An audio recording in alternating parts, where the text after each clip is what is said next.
అన్నయ్యని కలిశాడు. జీకే పైన మీరు చేస్తున్న అలిగేషన్స్ అన్ని కరెక్టే సార్. వాళ్ళు చైనా నుంచి అడల్టరేటెడ్ ప్రోడక్ట్స్ తీసుకొచ్చి మన కంట్రీలో అప్రూవల్స్ లేకుండా వాడుతున్నారు. చిప్స్లో పామ్ ఆయిల్ బదులు పామోలిన్ ఆయిల్ వాడుతున్నారు, which actually can cause cancer. Chinese salt అయిన అజినోమోటో వాడుతున్నారు. చిన్నపిల్లల్లో అయినా పెద్దోళ్ళలో అయినా ఇది బ్రెయిన్ పనిచేయకుండా ఆపేస్తుంది. స్లోగా పర్మనెంట్ బ్రెయిన్ డ్యామేజ్ అవుతుంది. ఇలా జీకే ప్రతి ఫుడ్ ప్రోడక్ట్ పైన డీటెయిల్ రిపోర్ట్ తయారు చేస్తున్నాను. ల్యాబ్ రిపోర్ట్స్ రెడీ అవగానే నేనే వచ్చి మిమ్మల్ని కలుస్తాను.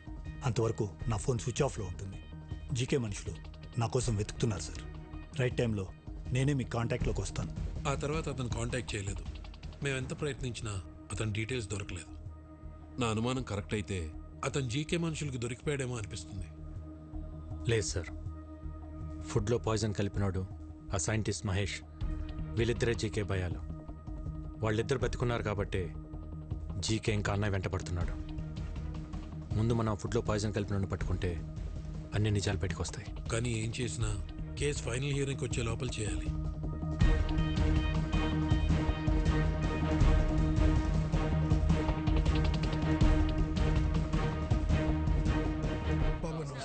నమస్తే బాబాయ్. ఆ రోజు అనాథాశ్రమంకి ఫుడ్ వండింది ఎవరు? నేనే బాబు. ఆ రోజు వంటలు రెడీ అయ్యాక ఎప్పట్లా సూర్యం గారు ఫుడ్ టేస్ట్ చేసి ఓకే అన్నారు బాబు. ఆ రోజు ఆశ్రమానికి ఫుడ్ తీసుకెళ్ళింది ఎవరు? ఇదో ఈయనే. నేనే సార్. కానీ ఏమైంది? అనాథ శరణాలయానికి వెళ్తుండగా ఆ రోజు నా పాపకి యాక్సిడెంట్ అయిందని తెలిసి హాస్పిటల్కి వెళ్ళిపోయింది సార్. మరి ఎవరు తీసుకెళ్లారు? బయలురాజు.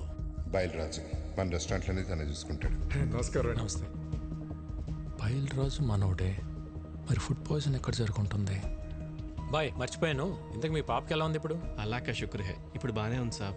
ఆ రోజు యాక్సిడెంట్ చేసిన మనిషి తీసుకెళ్లి హాస్పిటల్లో జాయిన్ చేశాడు సార్. బిల్స్ అని తనే కట్టాడు. మంచోడు సార్. తెలిసినోడా? తెలీదు సార్. ఓ యూపీకే ఆద్మీ, చిన్న ట్రక్ ఉంది. ఓ అచ్చా డ్రైవరే సార్. డ్రైవరా? హా సార్. ఎక్కడ ఉంటాడు?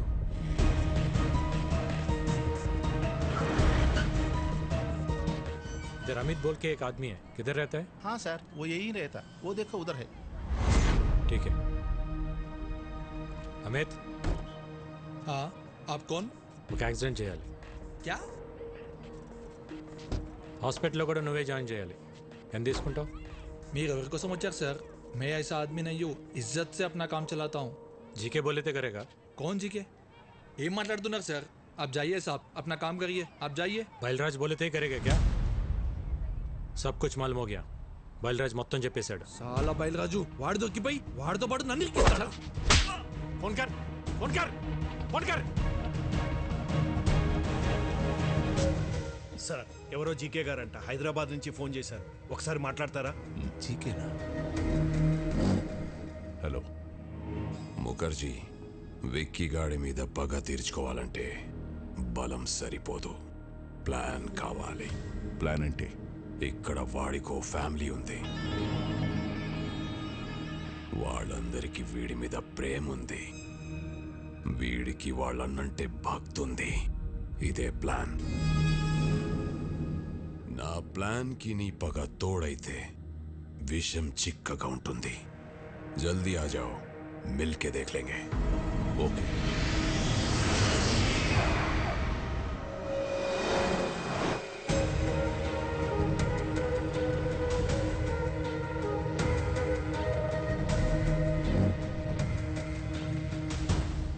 Welcome to Hyderabad Mukherjee. दुश्मन का दुश्मन हमारा खास दोस्त. प्लान ఏంటి? ఎక్స్క్యూజ్ మీ, బయలురాజు చెప్పు. సార్ ఈరోజు విక్కీకి అమిత్ గారు దొరికిపోయాడు సార్. నా గురించి వాడు అన్నీ చెప్పేశాడు సార్. ఆ విక్కీ గారు ఎలాగైనా నన్ను పట్టుకుంటాడు సార్.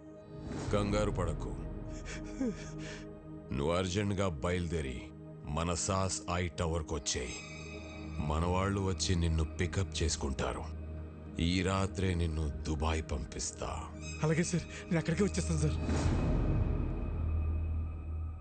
ఎరా దొరికింద్రా, సొరచాప ఎక్కడున్న వస్తుంది. What's the plan? రేయ్ రెడ్డి సార్, ఆ విక్కీ గాడికి ఫోన్ చేసి బయలురాజు ఉన్న లొకేషన్ చెప్పు.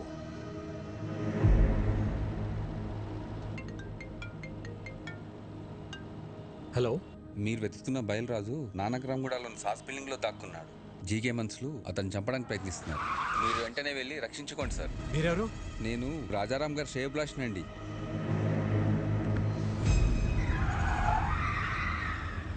రాజారాం శ్రేయభిలాషి అంటే మరి అతనికి కూడా ఫోన్ చేయాలిగా మామ.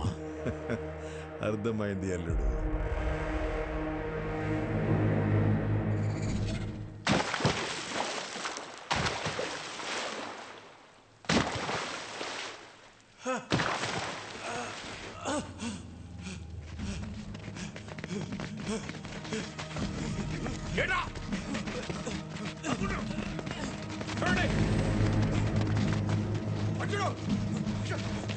జీకే గారు మన వాళ్ళు నన్ను చంపడానికి ట్రై చేస్తారు. నన్ను ఎందుకు కొడుతున్నారు?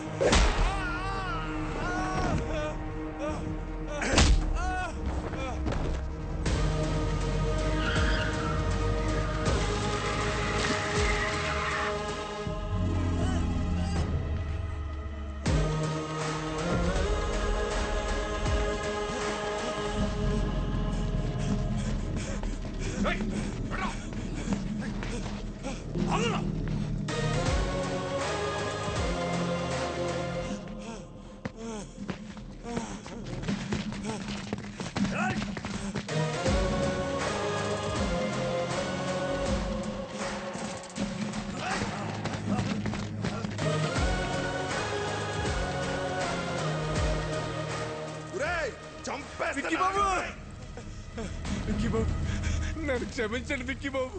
నేను డబ్బు కగుర్చిపడి పని చేశాను. నన్ను ఎలాగైనా సరే ప్రాణాలతో కోర్టుకు తీసుకెళ్ళండి. నేను ఎప్రూవ్గా మారిపోతాను. ఆ జీకే గురించి మొత్తం నిజం చెప్పేస్తాను. దయచేసి నన్ను కాపాడండి బాబు.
కొట్టిన దెబ్బలు నా కొడుకు ఒంటి మీద మానేయేమో గాని కలకత్తాలో నా ఇజ్జత్ మీద కొట్టిన దెబ్బలు ఇంకా మానలేదు.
బయలురాజు, బయలురాజు, బయలురాజు, నన్ను కోర్టుకు తీసుకెళ్ళండి.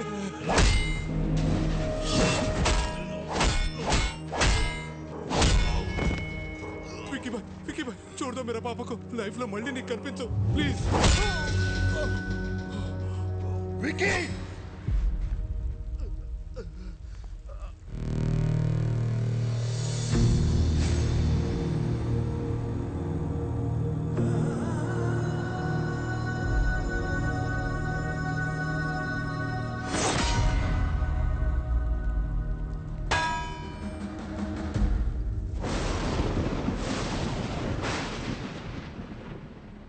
గురించి నాకు ముందే తెలుసుంటే మిమ్మల్ని అసలు పిలవమని చెప్పేవాడిని కాదు.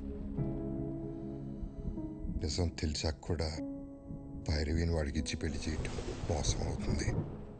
అది నాకు కరెక్ట్ అనిపించట్లేదు. నా వల్ల తప్పు జరిగింది, క్షమించండి.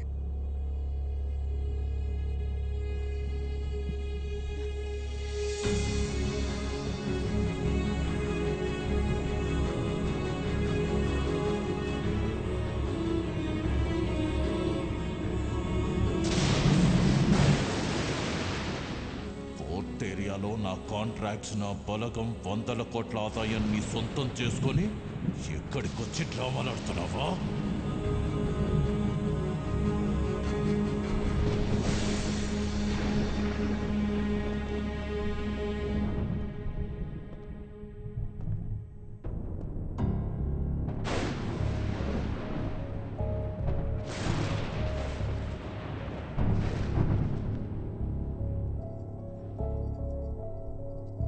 విక్కీ, ఏంట్రా ఇదంతా? నీ గురించి మీ అన్నయ్య ఏదేదో చెప్తున్నారు. పెళ్లి జరగదని భైరవి వాళ్ళని కూడా పంపించేశారు. వాళ్ళు మనల్ని నమ్మొచ్చారు భవనా, వాణ్ణి కాదు.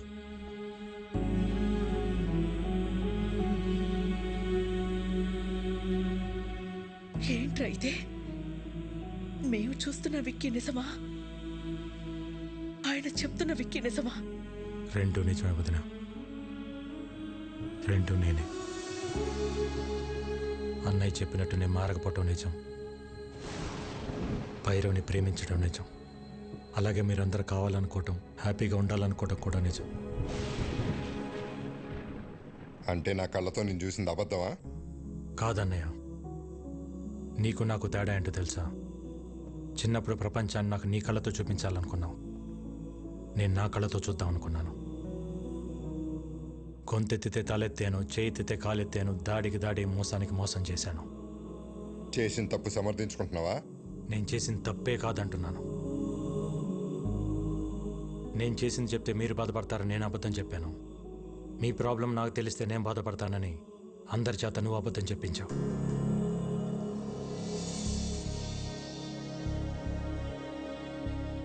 నిజాలు ఇద్దరం దాచామన్నయ్య. రే, ప్రాణం పోసే అబద్ధానికి నిజం కన్నా ఎక్కువ విలువ ఉంటుంది.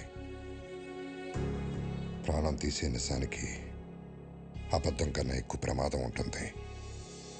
నిజం చెప్పుంటే నన్ను ఇంట్లో ఉండనిచ్చేవాడే అన్నయ్య. నువ్వు మంచితనం, నిజాయితీ, కల్మషం లేని మనసు దగ్గర ఆగిపోయావు అన్నయ్య. ప్రపంచం మారిపోయింది. ఒకప్పుడు తల దించినోడికి మర్యాద, ఇప్పుడు చెయ్యి ఎత్తినోడికే మర్యాద. ఒకప్పుడు తప్పుని ప్రూవ్ చేయటానికి సాక్ష్యాలు కావాలి, ఇప్పుడు నిజాన్ని నిజమని ప్రూవ్ చేయటానికి సాక్ష్యాలు కావాలి. మారాలన్నయ్య, ప్రపంచంతో పాటు మనం మారాలి. మారకపోతే చంపేస్తావా? ఈ ఇంటికి కొన్ని ఆదర్శాలున్నాయి, ఈ కుటుంబానికి కొన్ని విలువలున్నాయి. అవి లేని వాడికి ఇంట్లో ఉండే అర్హత లేదు. పొరబెట్టి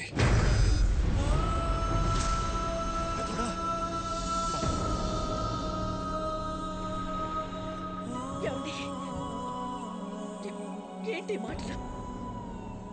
తినే తిండిలోనే తప్పుంటే తట్టుకోలేక పోరాటం చేస్తున్నాను. అలాంటిది ఒక తప్పుడు మనిషిని ఇంట్లో పెట్టుకోమంటావా? పొమ్మనండి నన్ను బయటికి.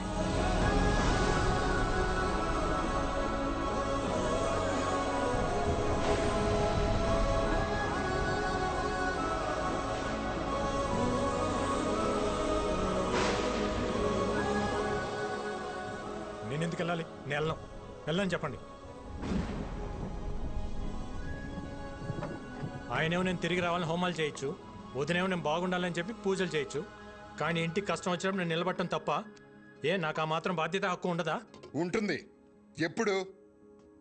నువ్వు నిజాయితీగా ఉన్నప్పుడు, ఎవరిని మోసం చేయనప్పుడు. అయినా ఇంట్లో ఎప్పుడు ప్రేమల గురించి, గౌరవాల గురించి, బాధ్యతల గురించి మాట్లాడేవా తప్ప హక్కుల గురించి ఎప్పుడు మాట్లాడలేదు. నీకు ఆ హక్కే కావాలంటే మేమే ఇక్కడి నుంచి వెళ్ళిపోతాం.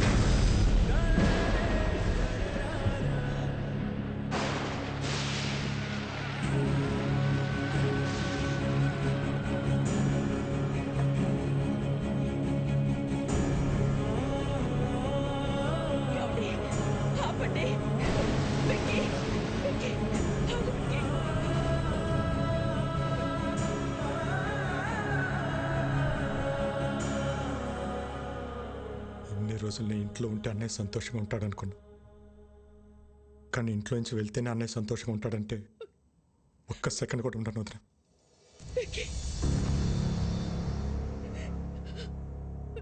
ఇన్నాళ్ళు నేను లేకుండా ఉండటం అలవాటే మీకు. ఒంటరితనం నాకు అలవాటే.